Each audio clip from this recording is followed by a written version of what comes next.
Hi, you are watching the first episode of a series I am calling The Politics of Genesis.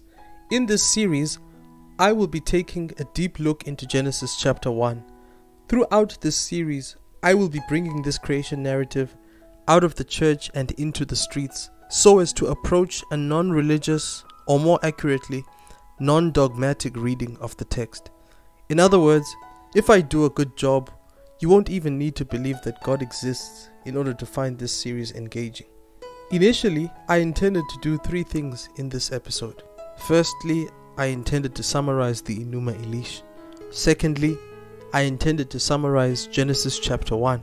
And thirdly, I intended to juxtapose the two. So when I sat down to script this episode, I wrote and I wrote and I wrote, and it occurred to me that this was too much material to cover in one video. I am convinced that you, as my viewers, will be better served by 3 different episodes, with each episode covering only one of these 3 topics, or doing only one of these 3 things. So for this episode, I will summarize the Enuma Elish, and in the next, I will cover Genesis chapter 1. These summaries won't be boring retellings of narratives that anyone can read for themselves. I will summarize in such a way as to give some interpretation, and I will be setting up for the episodes where I juxtapose the two. For right now, however, you're probably wondering what the Enuma Elish is and what it has to do with Genesis chapter 1. Strange as it will seem at first, in order to understand Genesis 1, we will first look at the Enuma Elish, a different creation narrative which is older than Genesis 1, one that emerged from a different tribal identity but in the same geographical location. This is in order to frame Genesis 1 as a response to the religio-political ideology of the Enuma Elish. We can't take Genesis out of the church and into the streets without going through this background first, so please be patient. Trust me, you won't regret it. I won't give you too much technical and scholarly background to the Enuma Elish right now. We will receive that as we go with the episodes, where that scholarly background is relevant to the argument I'm making, so as to avoid just giving background for the sake of giving background, and to rather give you background where background affects the way one interprets the text in question. Oh, and I should probably mention that I strongly urge you to watch my introductory video to this series before you watch this episode. I will leave the link in the description of this video. The Enuma Elish begins with a scene from the primordial past, before the gods, the heavens, and the earth were created. At this point in the narrative, the only gods that existed were the father or begetter of the gods, Apsu, who was the primeval god of fresh water, the mother of the gods, Tiamat, who was the goddess of salt water, and their son, Mumu, who probably represented the mist that hovered above both fresh water and salt water. To those of you who are familiar with Genesis chapter 1, isn't this scene reminiscent of the Spirit of God which hovered over the face of the deep in Genesis chapter 1's creation narrative? Now I'm getting ahead of myself. Before I continue with my summary of the narrative, note that before the creation of the gods or any habitable order for that matter, there is a feminine principle, the goddess Tiamat, which is connected with salt water, or the ocean, which exists before the creation of the cosmos. This was a common trope in the religious imagination of the ancient Near East, the era and geographical location that the Enuma Elish and Genesis chapter 1 both came from. This salt water represents chaos. Chaos was always seen as feminine, and this was probably because it was believed that habitable order is birthed out of chaos, and giving birth is a feminine attribute. So, if chaos gives birth, the chaos is feminine. Oh, and by the way, note the masculine divine principle Apsu, who is fresh water. For the purposes of this series, I am not that interested in the masculinity represented by Apsu. I am interested in Tiamat and her relationship with the kind of masculinity which is represented by Marduk. But once again, I'm getting ahead of myself. I mean, can you believe it? Here I am talking about Marduk, and yet I haven't even reached the part of my summary that introduces this character. Okay, back to my summary. According to the narrative, in this primordial past, The fresh and salty waters of Apsu and Tiamat were mingled together in what appears to be a divine conjugal embrace. The other gods are then created from within Tiamat in pairs. Lahmu and Lahamu were the first brother and sister pair to be created. And when they had grown tall, Ansha and Kisha were created. Ansha and Kisha, the second brother and sister pair to be created, surpassed their older siblings in stature. I should probably point out that throughout this narrative there is a trope that keeps showing up where the children of the gods are always greater than the gods that came before them. Anyway, after some years, Anshar and Kisha had a son, Anu, who equaled his father in greatness. Anu would later become the chairman of the Divine Council. Anu had a son named Ea, who became the master of his father and all the gods that came before him, because of his great wisdom and knowledge of magic. Now that all these gods had come into existence, as the narrative goes, they would gather from time to time and cause so much of a rumpus that they would disturb the inner parts of Tiamat, the primeval mother. Remember that at this point in the myth's telling of history, the heavens and the earth did not yet exist, so that would explain why they were living in the inner parts of Tiamat still. Or, probably more accurately, they lived in the primal salt water that Tiamat both is and is more than. I guess trepidation about leaving the nest and building or renting your own living space isn't only a modern phenomenon. Apsu, who was also disturbed by the movements of the gods, decided to pay Tiamat a visit and was accompanied by his vizier and son Mumu.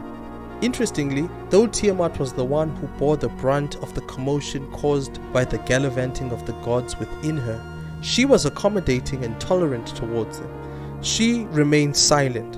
It was Apsu who voiced his displeasure over the noise and spoke with nostalgic yearning about the primordial past when it was just Apsu and Tiamat. Apsu came up with a plan to destroy the gods, and Tiamat, being deeply disturbed by it, spoke against it and urged Apsu to tolerate them. Mumu, on the other hand, encouraged Apsu, and it was him that Apsu listened to in the end. However, this plan was somehow leaked to their divine children, and they came together and made their plans on how to circumvent it. Ea, being the mightiest and wisest of the gods, is the one they turned to. He didn't disappoint them. He put Apsu to sleep by means of a magical incantation and then slew him. He then imprisoned Mumu. Take note of the power of the spoken word in this narrative. Of course, I'm referring to the incantation used to put Apsu, the father of all the gods, to sleep. This is something that this narrative has in common with the power of God's creative word or speech in Genesis chapter 1. More on that in the next episode. Ea then builds a grand palace for himself on his grandfather's corpse and names it after his grandfather, Apsu. He lived there with his wife Damkina, and there their son Marduk, who was destined to be even greater than his father and all the gods, was born. This is the character I was talking about before, you know, when I was getting ahead of myself. And as a side note, in case this doesn't come through because of my less than amateur writing and storytelling abilities, I want you to anticipate the encounter between Marduk and Tiamat as you continue to watch this video, from this point where we are right now to the point where they, well, meet. And speaking of Tiamat, you are probably wondering what Ea and his divine siblings did with her after they killed her husband Apsu. Well, the answer is nothing. Tiamat was left untouched because she did not join her husband in his deicide scheme. Later, other uncreated gods within Tiamat torment her by reminding her of what her children did to her husband and how she did nothing either to help him or avenge him after. These gods separated themselves from Tiamat and formed an army so that they could avenge Apsu. Kingu was set as the general of this army of gods. In addition to this, Tiamat also gave birth to 11 monsters, serpents and dragons, with which she planned to fight the gods that killed her husband. Just as Tiamat was getting ready to strike, like literally at the last minute, Ea, the great god who slew Apsu, finds out about Tiamat's plot and it throws him into a panic. Now that's really saying a lot. Ea, the greatest god, up to this point at least, being thrown into a state of panic. Man. As soon as he manages to collect himself, he heads to his father, Anu, who sits as the leader and chairman of the Divine Council, and they try to stop Tiamat. After 2 attempts to stop Tiamat, first by Ea and then by Anu, it becomes apparent that nothing would stay Tiamat's hand. This puts the gods in a state of grief that far surpasses any grief they had ever known before. It was at this moment that Marduk, son of Ea, was summoned before his grandfather Anu, who led the Divine Council. His grandfather turned to him to solve the Tiamat problem. He agrees to slay Tiamat on the condition that he is given supreme and undisputed authority amongst the gods. His grandfather agreed, thus effectively becoming subordinate to his own grandson, along with all the other gods. At his arsenal, he had a bow and arrows, a club, a net, the 4 winds which he received as a gift from Anu, his grandfather, and 7 additional winds that he himself created. He covered his body with a blazing flame and caused thunder to go before him, giving him the appearance of a storm god. He rode the storm as his chariot, which was pulled by 4 fearsome mythological beasts. Now it's time for the point of the narrative that I have been building up to all along, when Marduk meets Tiamat. When Marduk met his foe, Kingu, the leader of Tiamat's army, Kingu was thrown off by Marduk's dazzling splendor. Tiamat, on the other hand, was unfazed. She roared so fiercely that the younger gods were intimidated. Marduk might as well have yawned, considering how unperturbed he was, making him braver than his father and his grandfather besides, and all the gods in fact. Marduk retorted with some clever insults, and Tiamat just threw her toys. She lost it. This of course was the desired outcome. Marduk challenged Tiamat to a duel, and in her state of frenzy, she accepted. The two charged at each other in single combat. Marduk caught her in his net. When this happened, she opened her mouth and tried to eat him. But he used one of the winds in his arsenal, called the Evil Wind, to keep her mouth wide open. As the intense wind distended her body, Marduk aimed and loosed an arrow down through her mouth, straight to her heart, killing her instantly. He cast her carcass to the ground and stood on top of it. Panic ensued amongst Tiamat's forces, and they tried to escape but failed. They were then imprisoned. Marduk used his club to split Tiamat's corpse in 2, from head to bottom. He used one of his winds, the north wind, to carry all her blood southward to the out-of-way places. With one half of Tiamat's corpse, he makes the sky, and with the lower part, he makes the earth. This should remind those of you who are familiar with Genesis chapter 1 of how God makes the sky by separating water into the top part and the bottom part. More on that in the next episode. The story doesn't end here. After this, Marduk creates human beings with the blood of Kingu, the leader of Tiamat's forces.